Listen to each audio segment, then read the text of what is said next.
Last व्हिडिओमध्ये standard third the world around us EVS 1 मधला आपण treasure of nature air water and soil हा धडा बघितलेला अर्धा. त्याच्या पुढचा आज आपण कंटिन्यू करणार आहे. Heat affected the water store in the large reserve or in the sea. Some of the water is converted into vapours. म्हणजे काय, जे सी मध्ये आणि वॉटर स्टोरेज केलेले आहे लार्ज प्रमाणातलं, ते सनच्या हीटमुळे वॉटरचं काय होतं, कन्वर्टेड टू द वेपर्स. ते वॉटर आपल्या वाफ तयार होते, वॉटरची आपल्या वाफ तयार होते. The temperature of the vapours is higher than the surrounding air. आणि त्याचं टेम्परेचर जे आहे ते वेपर होताना ते आजूबाजूच्या एअरमध्ये हाय लेवलला मिक्स होतं. Therefore it became a lighter. As a result the vapour start moving upward or rise to the high level in the same directions. मग नंतर काय होतं, ते जे सराउंडिंगमध्ये एअरमध्ये मिक्स वेपर झाल्यानंतर, बाष्प झाल्यानंतर, मिक्स झाल्यानंतर ते हळूहळू काय होत जातं, लाईट होत जातं आणि ते मूव्ह व्हायला लागलं, मूव्ह होतं अपवर्ड साईडला, वरच्या बाजूला ते मूव्ह होत जात, राईज होत जात. हाय लेवलला ते सेम डायरेक्शन्समध्येच, म्हणजे वरच्या डायरेक्शन्समध्येच ते वेपर बाष्प वर जात असतं. The air at a higher level is a cooler. मग जसं जे वेपर आहे, बाष्प आहे, ते हवेत वर जाईल तसं ते कसं होतं, कूलर होतं, थंड होतं. Vapours from cloud. मग त्या वेपरचं कशात रूपांतर होतं, क्लाउड इन द स्काय. स्कायमध्ये जे क्लाउड तयार होतं ते वेपर म्हणजे बाष्पाचंच ढग तयार होतं. The cloud are carried by in wind. आणि ते काय करतं, ते क्लाउड काय करतं, वाईन थ्रू कॅरी होत जातं, पुढे जात जातं. They are blocked by mountains. Water fell on the grounds in form of rain. मग तिथे काय होतं, ब्लॉक करतं. कोण ब्लॉक करतं, म्हणजे ब्लॉक म्हणजे अडवणे. कोण अडवतं, माउंटन त्या ढगांना अडवतं. आणि काय होतं, वॉटर फॉल म्हणजे पाणी खाली पडतं. कुठे पडतं, ग्राउंडवर पडतं. त्यालाच काय म्हणतात, रेन म्हणतात. Water flow downward in the form of streams, river and rivulet. In this way, the journey of a water that start from the sea and end to the sea, it is called as water cycle. This cycle of water continuously within a stopping. मग काय होतं, ते जे पाणी खाली जातं त्यात कुठे स्ट्रीम्स म्हणजे ओढा, नदी, नाले ह्यांच्यातून जात ती जर्नी, त्यांचा प्रवास कुठे जातो, परत एंड ऑफ द सी मध्येच परत ते मिक्स होऊन जातं ते पाणी. म्हणजे काय, जिथून सुरुवात सी मधून होतो आणि शेवट पण सी मध्येच होतो, त्याला वॉटर सायकल असं बोलतात. चित्रात दिलेले वाफ होते, वेपर्स होतात, इव्हॅपोरेशन्स होतात, कंडन्सन होऊन वॉटर फेल डाऊन्स होतात आणि रेनफॉल तयार होतं. आणि ही प्रोसेस, ही cycle, it is a continuously without stopping. न थांबता ती कंटिन्युअसली चालू राहते. आता नंतर आहे rain water fell on higher grounds like hills to flow down hills.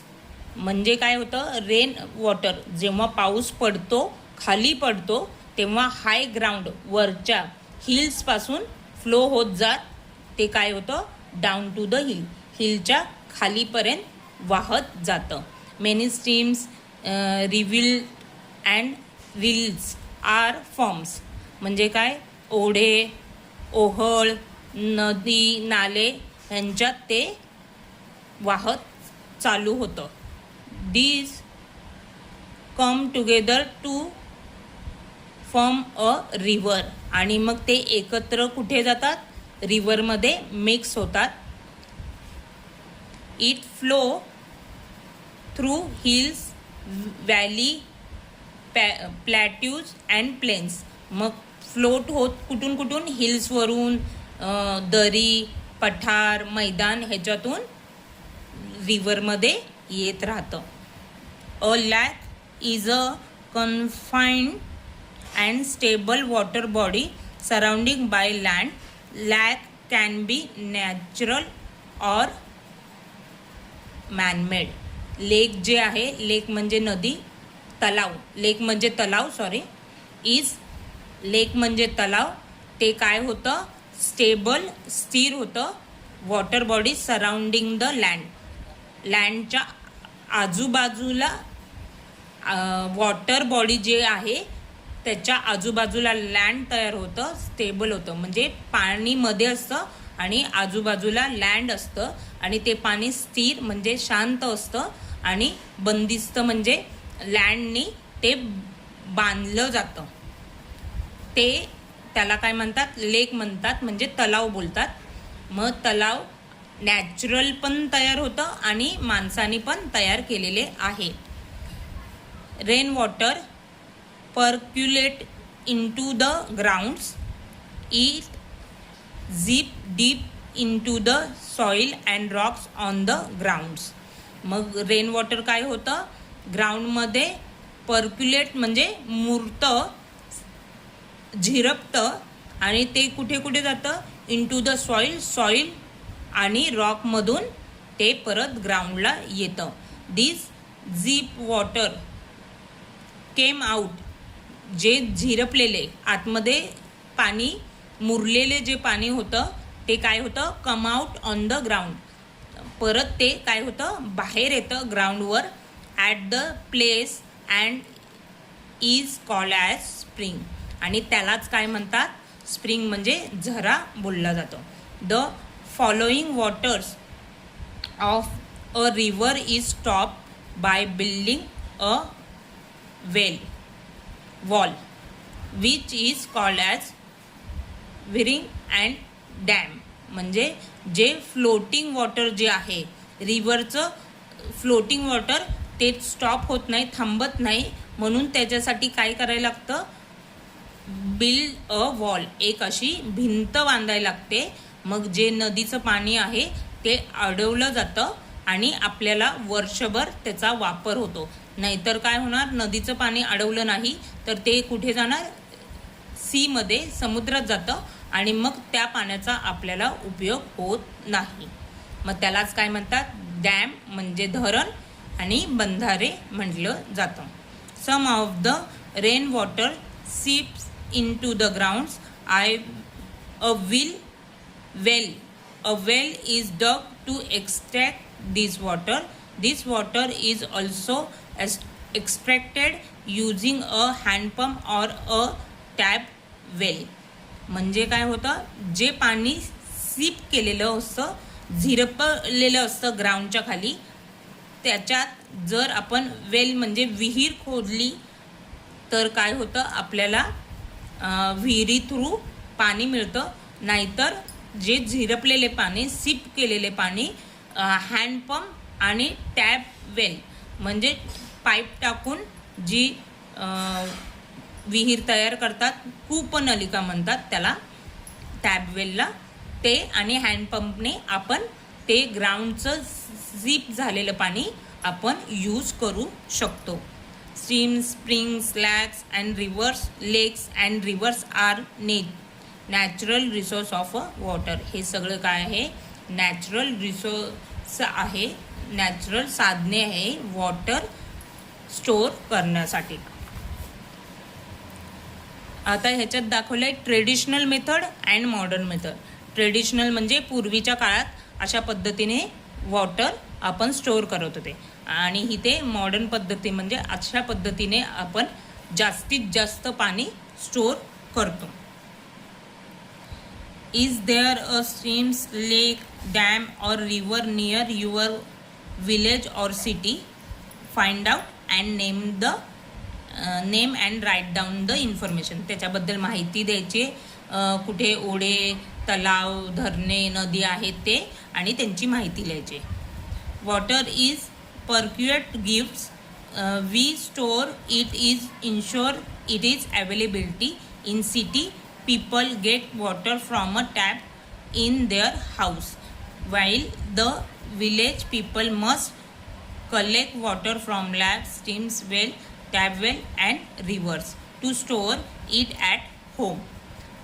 आपल्याला काय आहे, पाणी हे अमूल्य असं गिफ्ट आहे, प्रेझर असं गिफ्ट आहे. ते स्टोर व्यवस्थित पद्धतीने स्टोर केलं तर आपल्याला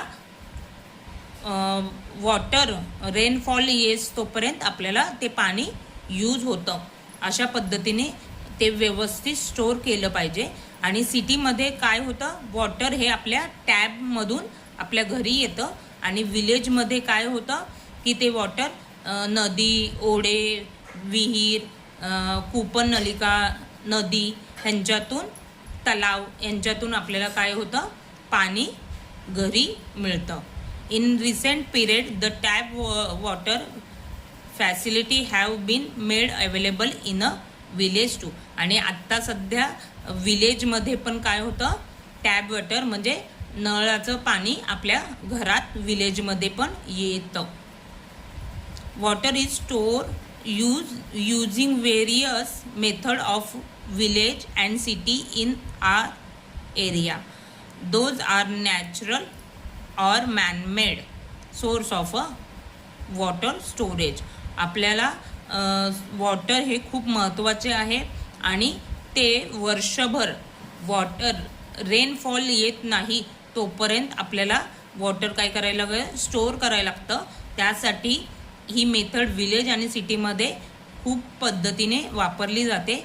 नॅचरल रिसोर्स आणि manmade resource through water store केलं जातं. Natural elements like air, water and soil are use to made human life comfortable. Natural रिसोर्समध्ये एअर, वॉटर आणि सॉईल आहे. त्याच्यामुळे काय होतं, माणूस आयुष्य सुरळीत आणि सोप्या पद्धतीने जगतो. All of those are called natural resources. त्यालाच काय म्हणतात, नैसर्गिक साधन संपत्ती म्हणतात. Natural resources like air, water और soil on earth are important for human being. आणि हे काय आहे, अर्थमध्ये इम्पॉर्टंट आणि ह्युमन बिंग मानवाला गरजेचं आहे. Air, water and soil are very essential for a existence और and development of a living things. विकासासाठी, डेव्हलपमेंटसाठी, एक्झिस्टन्स आपल्या अस्तित्वासाठी खूप महत्त्वाचं एअर, वॉटर आणि सॉईल आहेत. All those resource should be use with care and cautions to avoid scarcity of natural resources. They should be used carefully and conserved. काळजीपूर्वक आणि जपून ठेवलं पाहिजे. नॅचरल रिसोर्सेस, साधन संपत्ती, नैसर्गिक साधन संपत्ती एकदा संपली तर परत ती आपल्याला पुन्हा मिळणार नाही. म्हणून नॅचरल रिसोर्सेस, नैसर्गिक साधन संपत्ती ही काळजीपूर्वक जपून वापरली पाहिजे. अशा पद्धतीने जो पहिला लेसन आहे EVS 1 मधला, तो आपला 2 पार्टमध्ये कंप्लीट झालेला आहे. पुढचा लेसन आपण नेक्स्ट व्हिडिओमध्ये बघूया. आणि तुम्ही लाईक, सबस्क्राईब माझ्या व्हिडिओला करत राहा.